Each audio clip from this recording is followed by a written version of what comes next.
Hi, everybody. Today's Friday, November 1st, and Ambassador Chas Freeman is here with us. Welcome back, Ambassador. Glad to be with you.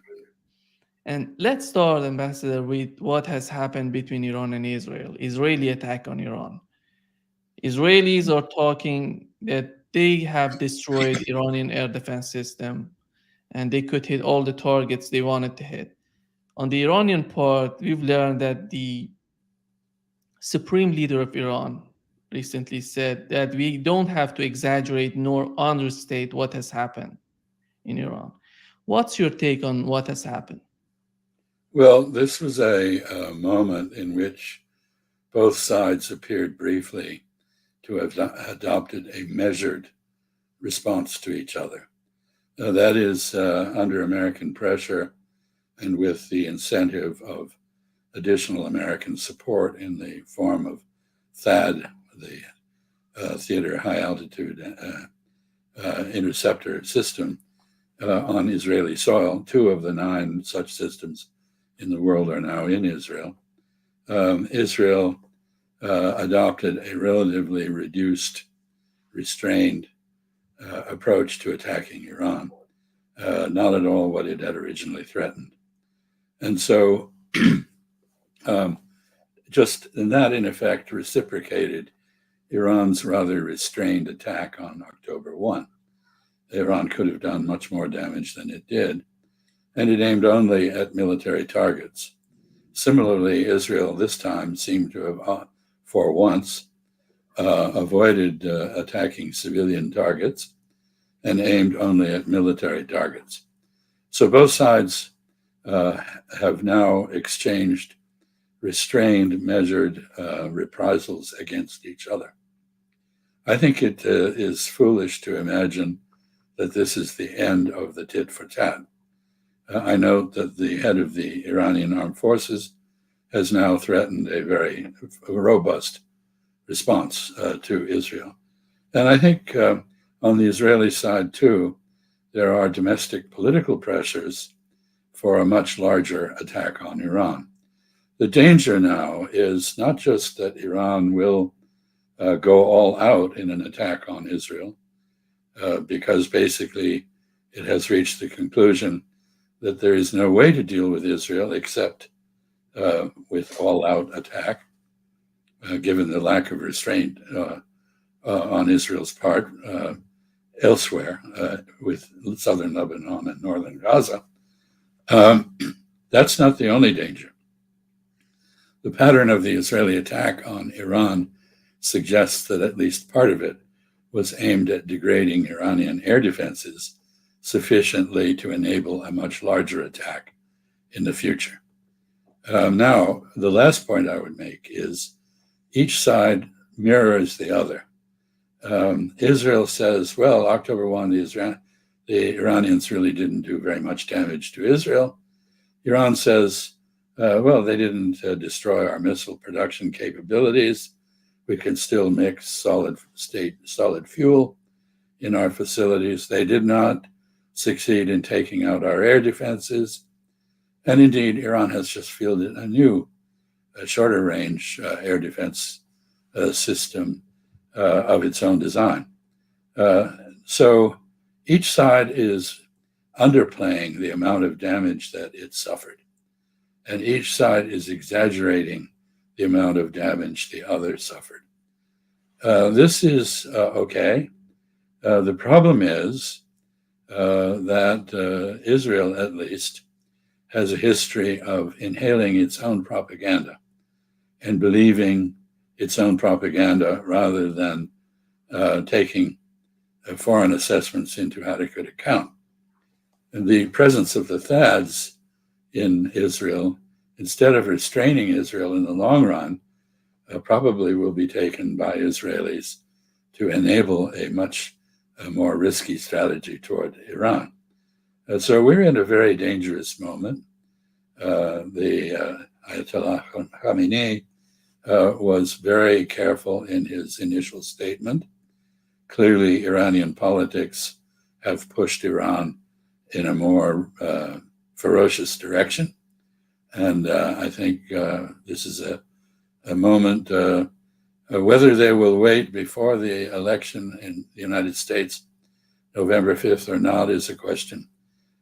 Some Israelis seem to think that attacking Iran before November 5th would help Mr. Trump at the polls. I don't see the logic of that. Other Israelis, I think, more sensibly argue that the time after November 5th, when Mr. Biden, who is an ardent Zionist, is still in power, but freed from political concerns, would be a better time to attack. So in one way or another, I think we're going to see at least one more round of mutual aggression. And that will not be the end of this. Iran has been a nation state in one form or another for 2,500 years. It's not going to go away. And Israel, by contrast, is a recently established state with no demonstrated capacity to endure suffering. I think one of the strengths of Islam is the ability to absorb suffering and accept that it is the will of God, and to accept that death on behalf of a righteous cause is something to be celebrated. It is martyrdom, and it raises your value in the eyes of God rather than lowering them. So this is a contest between cultures. It is a contest between strategic perceptions. It is a contest to establish or avoid establishing Israeli hegemony in the region. And I don't think Iran can, in the end, resist a robust response. Recently, Naftali Bennett had an interview with Fox News in which he addressed many issues of what they're dealing with in the Middle East. Here is what he said about Iran and their plan about Iran. Prime Minister of Israel, Naftali Bennett, to discuss what's next. And, sir, let's begin there. What is next? What are the prospects of some sort of ceasefire in the near future? Well, Israel seeks quiet and security in the region. We want peace, but in order to achieve peace, we have to neutralize the source of war and the source of terror, and that's the Islamic Republic of Iran. It's sort of the head of the octopus of terror in the entire Middle East. Where we stand right now is that Israel has severely weakened the arms of the octopus, Hezbollah and Hamas. We've also rendered Iran's ability to defend itself. We've diminished their ability to defend themselves. And now it's time to hit the head of the octopus, the nuclear program and the regime itself. You actually said that same thing on October 2nd following the ballistic missile attack on Israel. You said Iran had made a terrible mistake and that Israel had its greatest opportunity in 50 years to change the face of the Middle East. That was October 2nd. Have you lost that opportunity? I don't think so. I think ultimately we should look at this in a whole perspective. And what matters is what we do next. Do we just let go of Iran and let them replenish themselves and fix their air defenses and then beginning rearming the whole octopus in Lebanon and Gaza?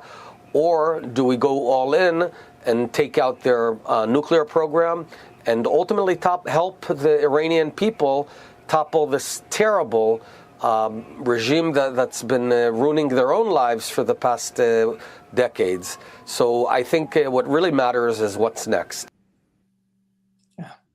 Two things. Just militarily, they want to crush Iran. And on the other hand, they want to have some sort of regime change in Iran. This is a stellar example of hubris, excessive pride that leads to a fall. His strategic assessment is bogus. it cannot be taken seriously. First of all, it reverses cause and effect. The reason Palestinians resist Israeli oppression is because of the oppression. It is not because Iran directs them to do so. There's no tentacle from the head of the octopus, a ridiculous image, I think. Actually, I grew up in the Bahamas. I knew lots of octopuses, and they were generally very gentle, not ferocious. But anyway, Hezbollah is defending Lebanon and Lebanese nationalism against Israeli violations of Lebanese sovereignty and humiliations of the Lebanese government. It is not following the directions of Iran. It has support from Iran because Israel constantly threatens Iran. I was asked as ambassador to Saudi Arabia in 1992, which is quite a long while ago, 32 years ago, to go and brief the then Crown Prince, Abdullah, to the effect that Iran was 2 years away from building a nuclear weapon.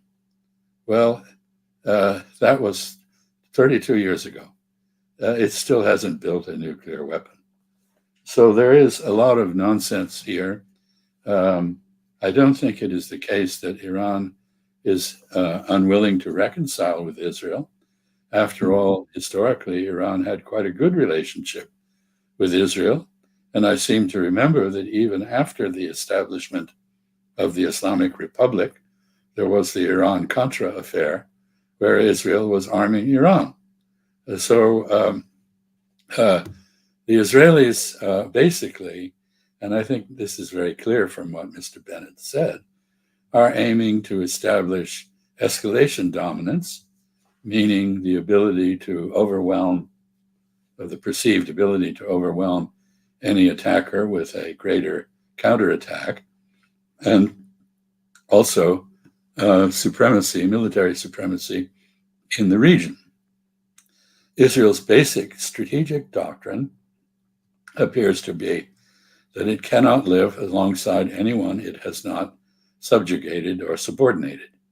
This is where the ridiculous idea of regime change in Iran comes in. I'm sure there are many Iranians who would rather have a different regime, but Israel has united Iranians behind the current leadership and the Iranian military. It has not divided Iranians. So the idea that somehow or other an attack on Iran, however severe it was, would lead to regime change is, at least on the surface, preposterous. Now, finally, Israel has learned, its military have learned, two things. First, Israel cannot defend itself adequately against Iran without American and British and other foreign support. And even with that support, it cannot stop Iran from successfully penetrating its defenses. So the first point is his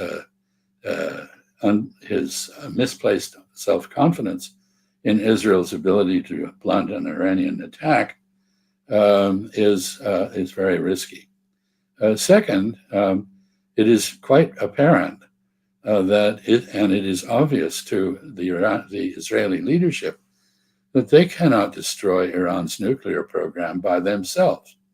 This is one reason they have been trying to drag the United States into a war with Iran, because only with American participation can they hope to set back, not even then, not destroy the Iranian nuclear program. The Iranian nuclear program, which has stopped short so far of building a bomb, is now under pressure to do that, to build a bomb, because of the constant threats from Israel. So what Israel is doing is directly counterproductive. It risks grave damage to its own society. It risks a wider war in which it will be the subject of attacks from all quarters. It risks alienating those it has not already alienated in the world. and it has no prospect, barring a foolish American decision to join it in attacking Iran. It has no prospect of achieving its objectives vis-a-vis Iran. So this is the sort of overweening pride, overweening overreach in judgment that leads to disaster, not victory. There is, finally, I would just say, there's the famous quote from Sun Tzu, the great Chinese military theoretician, who said, if you know yourself and know your enemy, you will always be victorious. But if you don't know yourself and you don't know your enemy, you will lose every war. Well, Israel does not understand itself. It thrives on its own propaganda. It does not have a correct perception of its own situation in the world or in the region. And it certainly does not understand either Iran or the source of Arab resistance. So this is not Mr. Bennett has been nothing if not consistent. And so far, the objective set out by Israel for its war of annihilation and extermination against the Palestinians and the Lebanese has not been realized. It has not conquered Hamas. Hamas is still operating. It is recruiting like crazy among Palestinians, not just in Palestine, but in the diaspora. Hezbollah is not defeated. It is continuing to escalate its counterattacks on Israel, and it is giving Israeli ground forces in southern Lebanon a very hard time indeed, with lots of casualties. So Israel needs to pull itself up short and discover realism as opposed to delusion as the basis of policy. In your opinion, when he talks about the color revolution, in my mind, he wants to topple the government in Iran, he's aiming at some sort of color revolution, having the escalation between Iran and Israel and doing some sort of color revolution in Iran. We've seen this recently in Georgia. And do you think, is there any sector in the United States who are in the same line as Naftali Bennett and these people are in Israel and thinking that they can do some sort of color revolution in Iran? I imagine there is, yes. If you look at the neoconservatives or people like Mr. Bolton, you will find that they support terrorist organizations aimed at overthrowing the government of Iran. Whatever you think of the government of Iran, it is the government of a sovereign nation, and it is entirely inconsistent with international law and custom for Americans or anyone else to be conducting covert action aimed at destroying or at dislodging that government. But I think, in fact, the example of Georgia is apposite, because there was quite an effort made to claim that the recent elections in Georgia somehow were a contest between a pro-Russian regime and an alternative that was allied with Europe and the West. And in the end, the people of Georgia, I think, in a very fair election, repudiated the idea of the overthrow of the regime. They understand that their strategic position does not give them the luxury of having a hostile relationship with Russia, and that they need to be somehow between East and West. That is, they may be able to join the European Union at some point, but they surely should not align themselves militarily against Russia, because that would be fatal. And I think probably Iranian voters, who after all do function in a guided democracy, it is a democracy. It is a guided democracy in which certain positions are ruled out of order for the elections. Frankly, although that is open and institutionalized in Iran, it's not that different from other democracies. There are opinions in the United States, for example, The majority of the people of the United States want an end to arms sales to Israel and do not want a war with Iran, do not want a wider war in the Middle East. Probably a majority now are against continuing to support Ukraine in the manner we have. And yet our political elite rules their views out of order and proceeds as though they didn't exist. So in one of the phenomena that has emerged, which is deeply disturbing everywhere, is elite opinion ignoring popular opinion, manipulating it, but not taking it into consideration. So there is a gap between the political establishment and the society as a whole. And this calls democracy into disrepute, and it threatens it. And this is the case in almost every democracy that I know these days. There were reports from a high-ranking Lebanese security source. He's saying that the U.S. ambassador to Lebanon, Ambassador Johnson, is continuing her agenda to prepare Lebanon for post-Hezbollah era by mobilizing. When you look at the way that they're trying to manipulate the system in Lebanon, while they're having this conflict, this war at the southern part of Lebanon, do you think that in their mind, at the same time, they can diminish the power of Hezbollah in Lebanon? Well, that's the objective. It is an Israeli objective, obviously. It has been embraced by the United States. The symbol of that is the decision of the Biden administration to appoint an Israeli dual national and veteran of the Israeli Defense Forces, Amos Hochstein, as the American envoy for Lebanese matters. Can you imagine the United States appointing an Arab American, a Muslim American, as the envoy to deal with Israel? This is very clearly alignment with Israel against Lebanon. The United States has designated Hezbollah as a terrorist organization because it resisted by terrorism an American intervention in Lebanon years ago. It did so in a very disgusting manner, and those Americans who died in it have family members who will never forgive Hezbollah. Okay, we all have grievances from the past, but we have to look instead to the present and the future. And dismembering Lebanon, which is what Israel is proposing to do by essentially annexing everything up to the Litani River, guarantees a permanent state of war in the Middle East, in West Asia. This is in no one's interest except in the misguided view of Mr. Netanyahu, in his interest.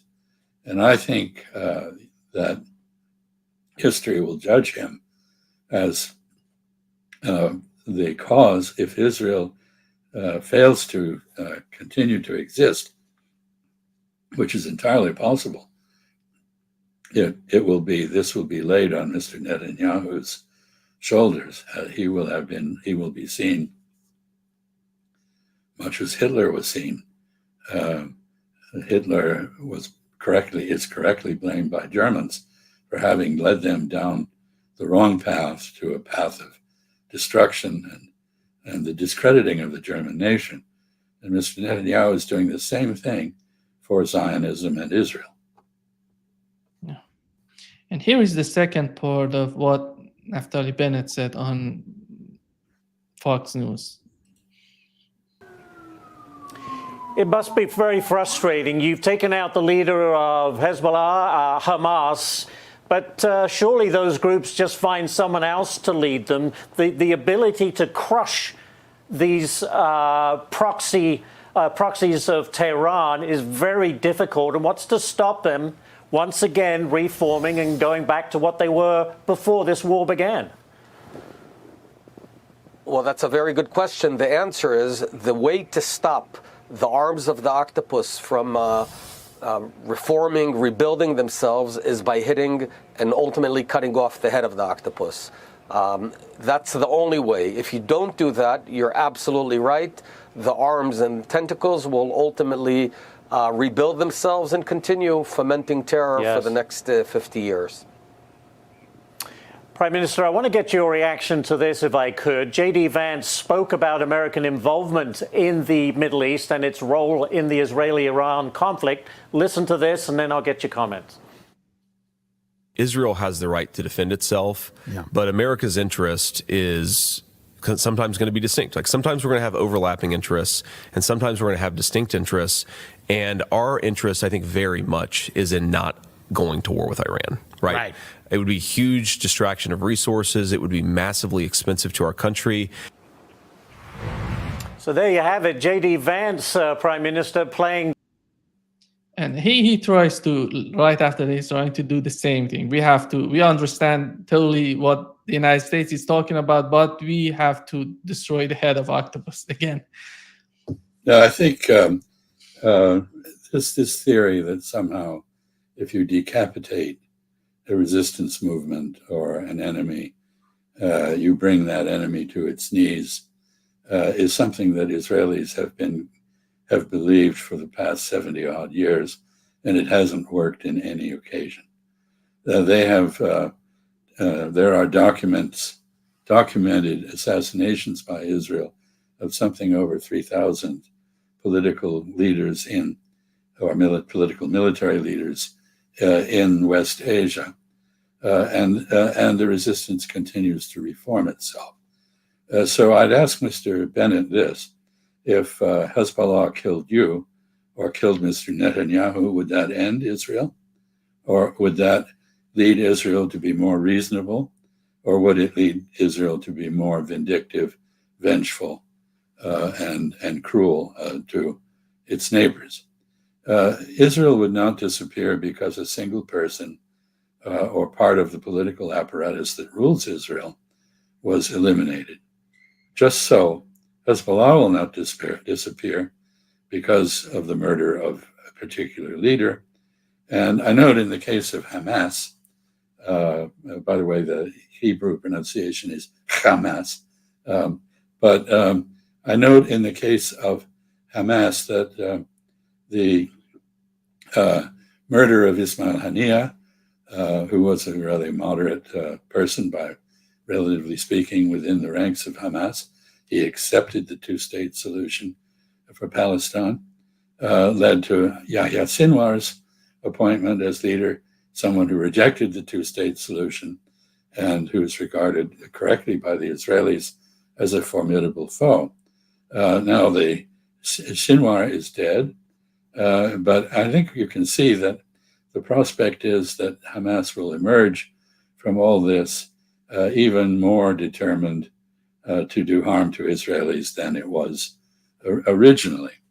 So this is a path, this idea that you can do regime change, that you can decapitate societies or movements and thereby change their behavior or eliminate the arms of the infamous mythical octopus. This is not realistic, and history shows very clearly that it doesn't work. One of the things that is important right now, we have two candidates, Democrat and Republican, Kamala and Donald Trump. Recently, Donald Trump was talking about Iran and Russia, and he said he's not interested in going to war with any of these countries. And right now, you watch that J.D. Vance was talking about that we are not interested in having a war with Iran. This is one side of the story. On the other hand, Donald Trump is talking about maybe Mike Pompeo and Nikki Haley, Tom Cotton. These people are going to be part of his administration if he wins.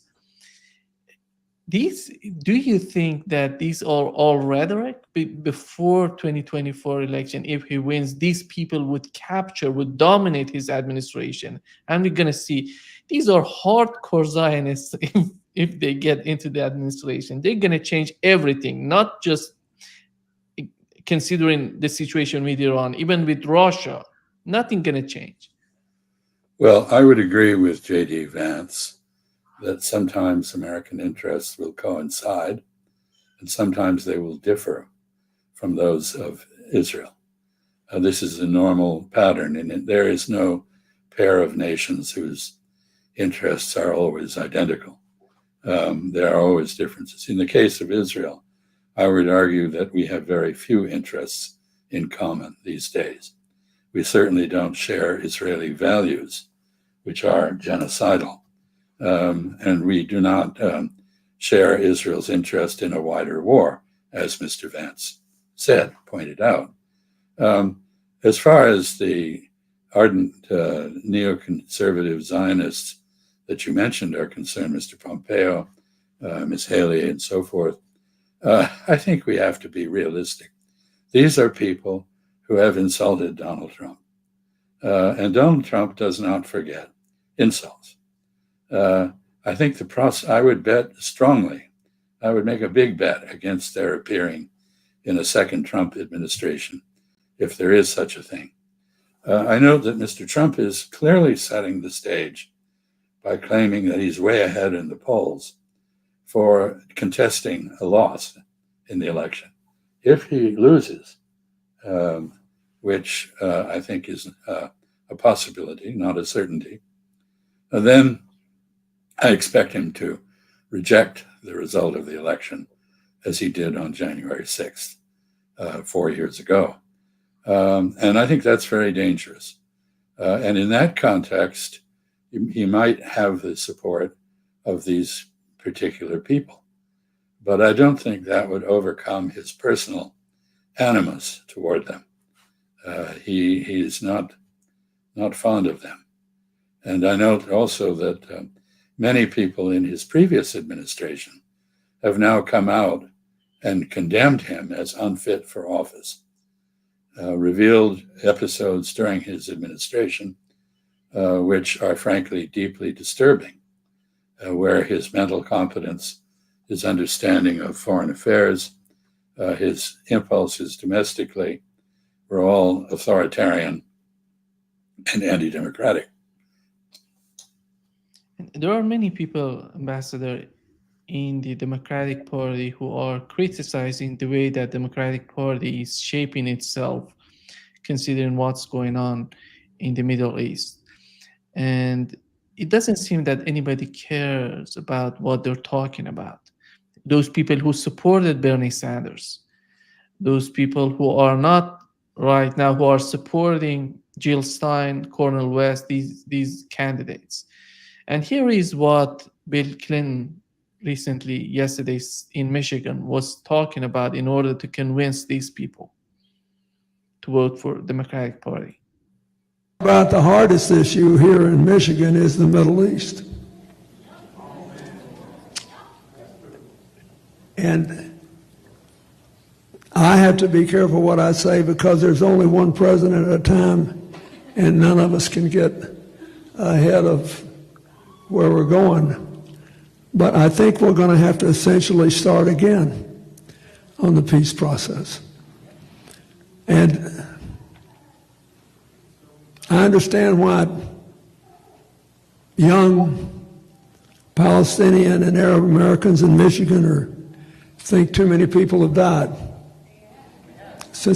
I get that. But if you lived in one of those kibbutzim in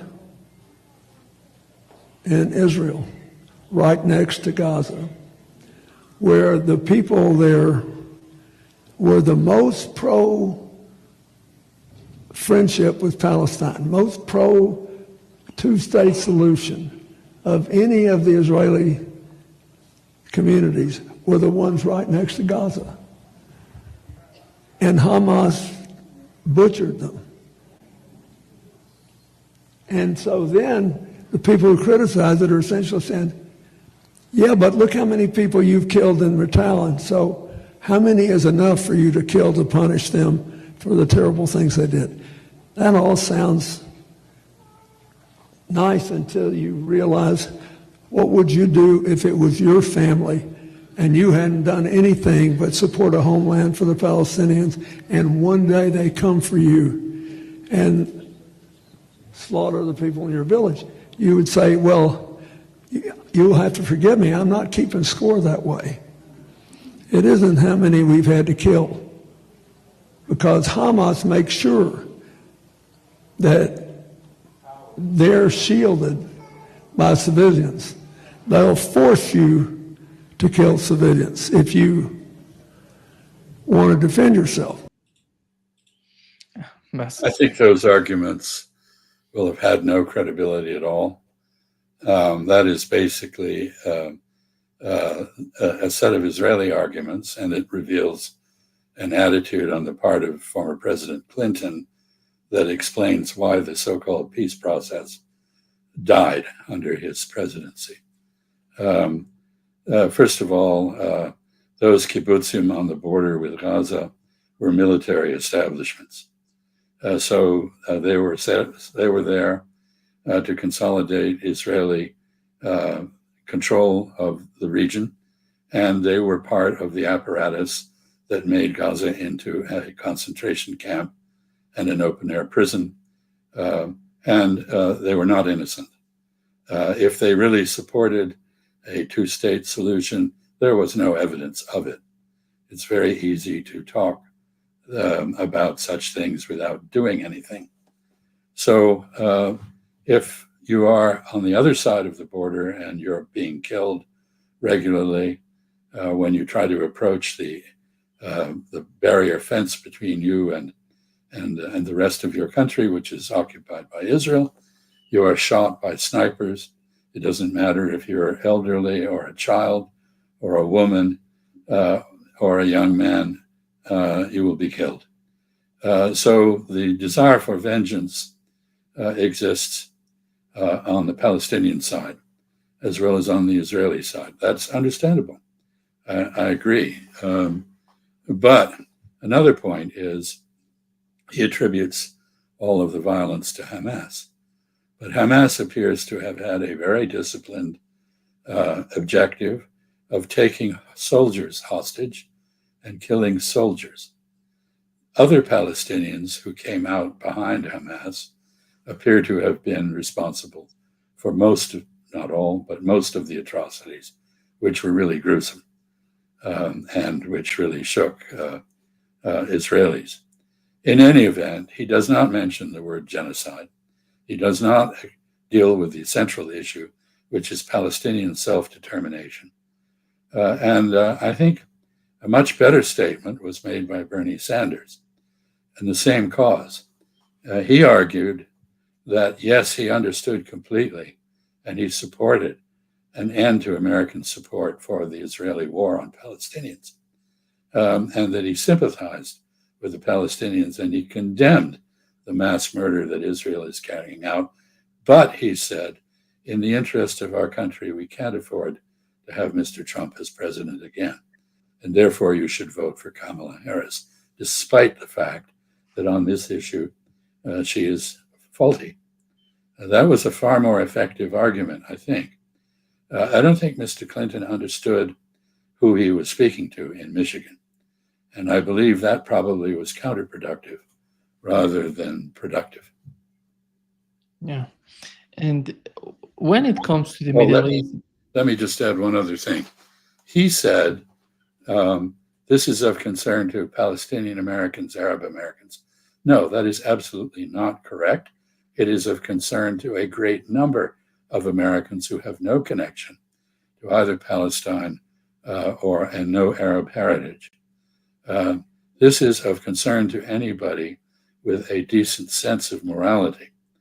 And to argue that this is some kind of ethnic special interest is deeply insulting, I think, to those of us who are concerned about it and have no connection to the Middle East of any significance. One of the countries that the United States, both the United States and Israel are counting on is Saudi Arabia. And here is what Saudi Arabia, the foreign minister of Saudi Arabia said about the normalization of their relationship between his country and Israel? The normalization with the Kingdom of Saudi Arabia is not just a risk, it is off the table until we have a resolution to Palestinian statehood. But I would say more than that. I would say that it is not just the issue of normalization with the kingdom that is at risk. I would say that the security of the region as a whole is at risk if we do not address the rights of the Palestinians, if we do not find our way to a pathway that leads us to a Palestinian state, because that's the only way we can ensure that we can focus on the future, that we can focus on cooperation, that we can focus on integration. So I would hope that the leadership of Israel sees that it is not just the right thing to do, it is not just the moral thing to do, it's not just the just thing to do to give the Palestinians their rights and their state. It is also in the security and strategic interest of Israel to do so. And that's, I think, up to them to decide. Yeah. So that is a very realistic statement. And I note that it comes in two contexts. First, the Kingdom of Saudi Arabia in 1982 at Fez, and again in 2002 at Beirut, persuaded the Arab League that the entire Arab League should normalize relations with Israel if Israel recognized and implemented self-determination for the Palestinians. So this is not a new position. It is a consistent position. And it is interesting because it recognizes Israel as an entity that has an existence that it doesn't challenge. He's not challenging the right of Israel to exist. He's challenging Israel's right to oppress another people, the Palestinians, and deny them the same right of self-determination that Israeli Jews insist is proper for themselves. So that's the first point. The second is that the context is that Israel has brought into being a coalition between Iran and the Arab Gulf states against it, quite the opposite of what Mr. Netanyahu and the Biden administration, and before it the Trump administration, hoped for.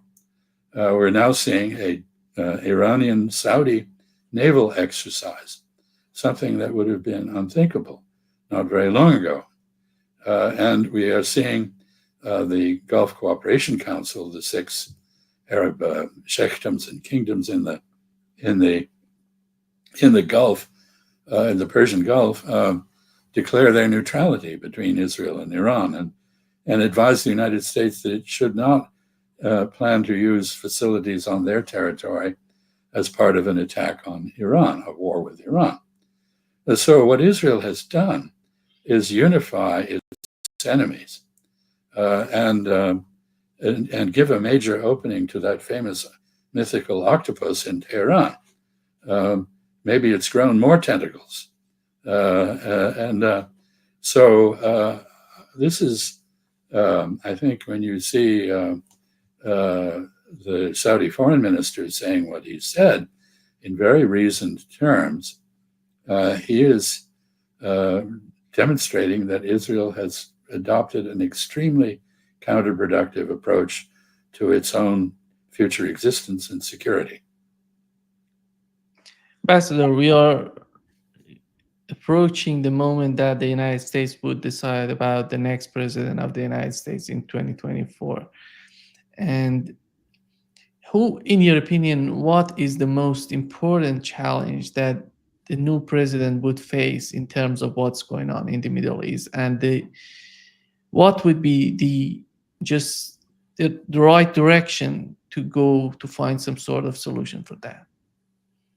I don't think we can reform our policies in the Middle East, which are leading to disaster, without more fundamental reforms at home. That includes fixing the corruption of our politics with lobbyists who are, in effect, a licensed class of bribery of officials and elected personnel. But more fundamentally, the United States has become very complacent and in lacking in self introspection, in understanding its own condition. We are imagining that we are dealing with a world that doesn't exist. The entire world has not been, or Russia, China, Iran, North Korea is a different matter, but these countries do not spend their time thinking about how to destroy the United States. They basically want to be left alone to pursue their own domestic development and to have a place of dignity in world affairs. So we have demonized much of the world. Something like 2/3 of the world's countries are subject to American sanctions now of one sort or another. We are trying to impose our policies on others because we are unable to persuade them of the justice of those policies. So there needs to be a fundamental rethinking and a reaffirmation of our constitutional order, which is deteriorating, the rule of law, which is also being severely damaged, and the depoliticization of institutions like the judiciary. The constitutional order that our founding fathers created worked well for almost 250 years. It is now breaking down. So I would say the great mistake that led to this was when the Cold War ended, and there was a presidential election in 1992, the first after the Cold War, between George H.W. Bush and Bill Clinton, whom we just saw in that clip. We missed the opportunity to reinvent government. We had a slogan that we would reinvent government, but we did not go for the jugular vein. We went for the capillaries, a lot of little moves that basically didn't add up to much of anything, and which continued trends that are deeply destructive of the American ability to function domestically and in international affairs. So I think the issue is much larger than reforming policy toward the Middle East. But that policy should be reformed. We should attend to American interests and put them first rather than putting Israeli interests first. Because, as Mr. Vance suggested, they are not the same. Israeli interests are quite different from ours, just as Israeli values are quite different from those that we aspire to. Thank you so much, Ambassador, for being with us today. Great pleasure, as always. Have a great day. Thank you. Thank you.